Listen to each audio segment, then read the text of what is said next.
Teringat ketika berdiskusi dengan mitra saya yang menceritakan bahwa dia mendrop sebuah proyek besar di Siak karena masalah financial closing atau tidak dapat dukungan funder. Saya bertanya, loh proyek Siak emangnya nggak ada strategi lain Pak tanpa pinjaman? Cari mitra gitu? Sulit cari pinjaman di zaman sekarang Mas. Demikian dia menjawab. Swasta murni kalau Greenfield Company sulit bergerak. Tahun kemarin bukannya ada dengar-dengar kamu ke Tiongkok cari pembiayaan? Saya mulai menyelidik. Nah ini kalau ke Tiongkok kembali ke masalah idealisme, bukan ke masalah uang. Sudah taken, sudah DP, saya balikin semua. Nggak bisa aja pokoknya. Tadinya saya berpikir dengan siapapun bisa berbisnis. Namun ternyata ketika bolak-balik ke Tiongkok, kesimpulan saya satu, demi nasionalisme saya tolak dan lebih baik nggak saya jalankan proyeknya. Loh kok begitu ekstrim banget sih bos? Saya bertanya kemudian. Begini katanya menjelaskan, saya dengan orang Cina berbisnis tidak masalah. Sekali lagi, berbisnis dengan Chinese tidak masalah. Yang saya mundur adalah berbisnis dengan BUMN Tiongkok, berbisnis dengan negara Tiongkok. Dengan mata kepala sendiri saya melihat dan memahami setelah bolak-balik dengan mereka dalam 1 tahun terakhir ini. Pertemuan demi pertemuan, diskusi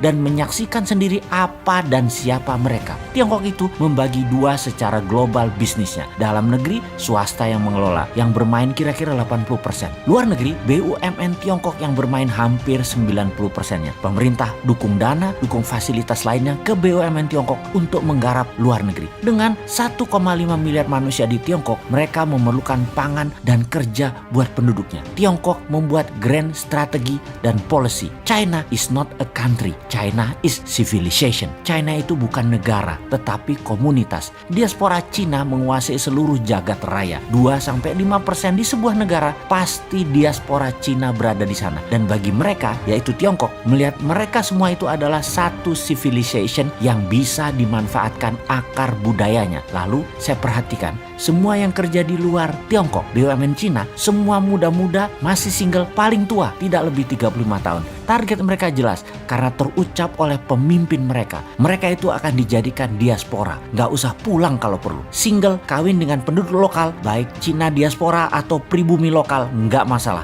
Lebih murah bagi mereka, orang-orang itu tidak pulang ke Tiongkok. Targetnya seluruh dunia, setiap negaranya akan dinaikkan diaspora Cinanya double dalam 10 tahun ke depan. Misalnya di Indonesia, diaspora populasi penduduk berasal dan keturunan Chinese ada 3%-an kira-kira.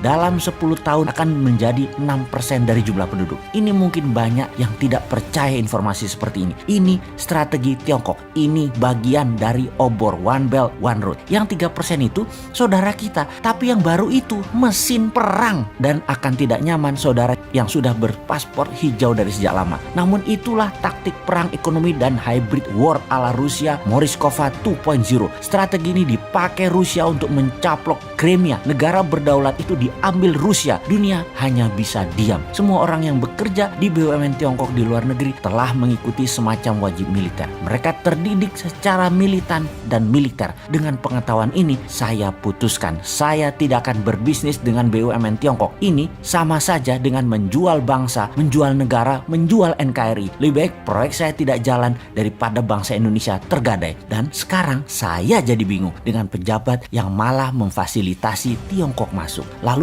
BUMN Indonesia dengan BUMN Tiongkok bekerja sama. Diaspora tadinya sebentar lagi jadi ancaman nasional. Ini soft threat. Banyak yang terbuai uang, terbuai proyek, namun menggadaikan kedaulatan bangsa. Saya miris dengan ini semua. Dia melanjutkan monolognya. Saya berharap ini semua karena by accident dalam tanda petik. Karena alfa, karena lupa, karena pejabatnya lupa, karena ketidaktahuan pejabat. Namun kalau ini by accident dengan sengaja melakukan Cinanisasi, memasukkan diaspora Cina baru, akan mengikuti juga pastinya, yaitu faham yang berbeda dengan Pancasila, faham komunisme. Menurut saya, rakyat rasa tidak akan diam nih.